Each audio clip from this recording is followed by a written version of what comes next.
সেনাবাহিনীর ভূমিকা খুবই গুরুত্বপূর্ণ, বিচার বিভাগের মতো। এখানে কারোর সাথে কথা বলা সন্দেহের প্রকাশ পায় এবং অতীত কিছু আচরণ আমাদেরকে ভাবাইয়া তুলে। সুতরাং এই যে মির্জা ফখরুল সাহেবের, আমি মনে করি এত জ্ঞানী মানুষ, ওনার যাওয়া উচিত হয় নাই।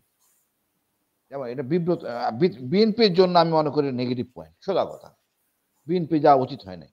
কেন গেছে আমি জানি না, না গেলেও পারতেন, টেলিফোনেও কথা বলতে পারতেন, বাট যাই আপনি কি করলেন, বিতর্কে সৃষ্টি করলেন। আপনি সব দল নিয়ে কথা বলতে পারতেন, বাট কথা হলো কেন কথা বলবেন? সরকারের তো এই স্কোপ নাই, প্রোটোকল নাই, উনি কারোর সাথে কথা বলবেন, কোনো উৎসবও নাই আপনি কথা বলবেন। তো খালি খালি উনি যে বিতর্ক সৃষ্টি করেন, এর জন্য উনি দায়বদ্ধ হবেন এবং সেনাবাহিনী দায়বদ্ধ হবে। আপনি দেখেন ঢাকা ইউনিভার্সিটি নির্বাচন হয়েছে সুন্দর পরিষ্কার, তারপরেও বিতর্ক থাকবেই। বাট আপনি ইচ্ছা করে বিতর্ক সৃষ্টি করেন, তাহলে তো আমার আর কিছু বলার নাই। আরেকটা কথা মনে বলছেন আপনি, ওই ভারত যাওয়া নিয়ে। ভারত যাওয়া নিয়ে, ভারতের সেনাপ্রধান ইচ্ছা করলে যাইতে পারে না আপা, এটা মন্ত্রণালয়ের অনুমতি লাগে, এটা মন্ত্রণালয়ের ব্যাপার। সেনাপ্রধান যদি এটা আবেদন করে থাকেন কোনো বিশেষ কারণে, কোন বিশেষ অনুষ্ঠানে, তার বুদ্ধিমত্তা পরিচয় হবে ভারতে না যাওয়া। আমরা এটা ভালো চোখে দেখবো না। কোনো সেনা কর্মকর্তা, কোনো বাংলাদেশের নাগরিক ভারতকে পছন্দ করে না, এবং ভারতে সেনাপ্রধান যাক আমরা এটা পছন্দ করব না। আমরা এরপরে যে নির্বাচন হবে, এই যে তার যাওয়াটা যদিও সৎ উদ্দেশ্যে যাক, আমরা নেতিবাচক হিসেবে নিব এবং এটা আমরা প্রচার করব। জনগণ বলবে না, এই ভারত থেকে প্রেসক্রিপশন হওয়াতে এই রেজাল্ট হয়েছে। এইখানে খুব সতর্ক ব্যাপার আছে। ভারত একটা সেন্সিটিভ ইস্যু আমাদের এই বর্তমানে। আমাদের ইউনুসকে অসুর বানাইছে। আপনি সেই দেশে যাবেন, এটা তো আমি মনে করি না কার বুদ্ধিতে এরা বাজারে আসলো আমি জানি না। যদি আমি আবারও বলি, যদি আমি মনে করি ডক্টর ইউনুসের উচিত হবে না এই ধরনের অনুমতি দেওয়া। ডক্টর ইউনুস হলেন ডিফেন্স মিনিস্টার। সোলাইমান ভাই একটা জিনিস বলছেন আপা, আপনি ক্ষমা চাইতে বলছেন, তারেক জিয়ার একটা কথার ভিত্তিতে ক্ষমা। ক্ষমা কার কাছে চাইবে? জামাত কি ব্যক্তিগত অপরাধ করছে দল হিসাবে?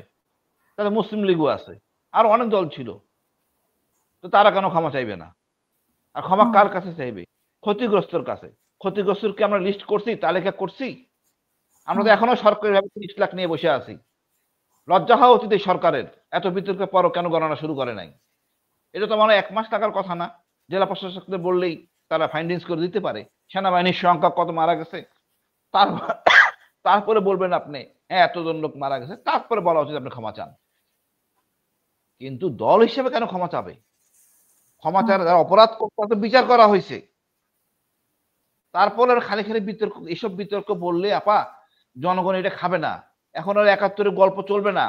আপনি এতদিন বলেন নাই, এখন এই সমস্যা সৃষ্টি করতে দেখেন এতদিন পেঁচাইতে পেঁচাইতে আপনি এখন এই গণভোট নিয়ে আইছেন।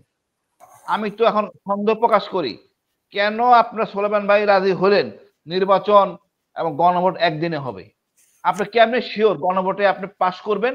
না পাশ করলে আপনার কথাবার্তা তো ধরেন মানে পাশ করে গেছেন, এটা তো হবে না। আপনি নাও পাস করতে পারেন, এই জন্য গণভোট ভিন্ন হবে। তখন যদি ওই গণভোটে ফেল করে, আবার ওটা সংশোধন করে আবার উপস্থাপন করতে হবে, তারপরে নির্বাচন। নির্বাচনের সাথে গণভোট কেন মিলাবেন? এই সনদ, এটা কোন ঠিক না। তখন সনদ সংশোধন করা দরকার পড়তে পারে যদি পাস না হয়। আপনি ধরে নিয়েছেন পাস করবেন, দ্যাট মিনস এখানে কারসাজি হওয়ার সম্ভাবনা আছে। এই ধরনের বিতর্ক সৃষ্টি করা কোনো কাম্য না। এটা রাজনৈতিকদের নেতাদের বুদ্ধিমত্তা পায় না।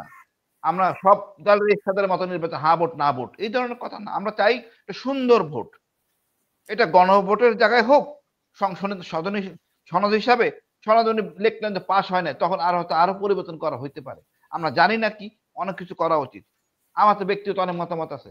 আজকে আমরা এত কথা বলি, ফ্যাসিস্টকে সরাইছি, ফ্যাসিস্টকে সরানোর জন্য সাবাসী দিচ্ছি কেন? ৭১-এ 75-এর এই যে ডালিমদেরকে আপনি দিবেন না?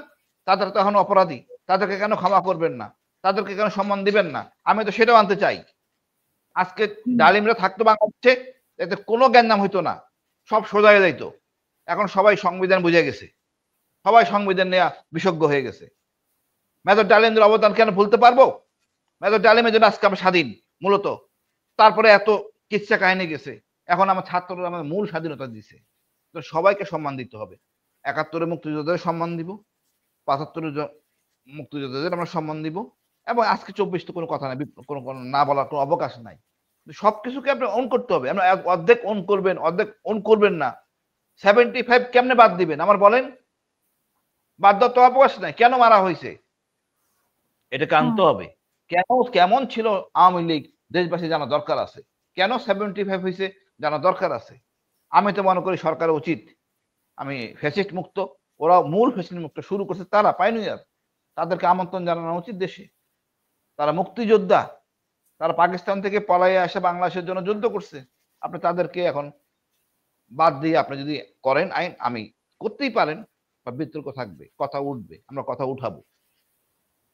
আর কিন্তু মনে হয়